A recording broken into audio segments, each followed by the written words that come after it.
The whole complex opened to the public the next year in 1925. So when were the treasures moved? I know they had. I just read a book, a part of a book on the treasures of the Forbidden City were all packed up and moved to, I think, Beijing, and then it was when the Japanese were threatening the country, and then wasn't safe in Nanjing, so they went up in the mountains somewhere. I mean, That's right. When did that happen? 1930s. Okay. 1930s to 1940s. Yeah. He was kicked out of here in 1924, and then the Forbidden City opened to the public in 1925 as a palace museum. Right, it was a museum. It was a museum. Even now, we still call this place as the Palace Museum instead of the Forbidden City in Chinese. Okay. And next year is going to be a 100th anniversary of the foundation of the Palace Museum. They're going to do a lot of celebrations out here. And in 1931, those Japanese started to invade my country.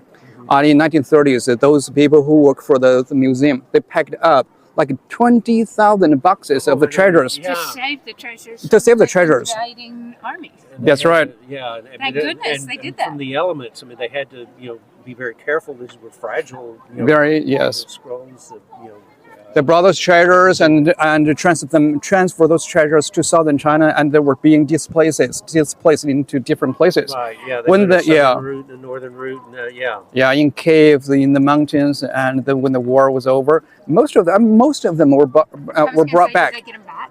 Yeah, they're getting those treasures back. I mean, most, not all of them, because nearly 2,000 boxes were transferred to Taiwan by Chiang Kai-shek.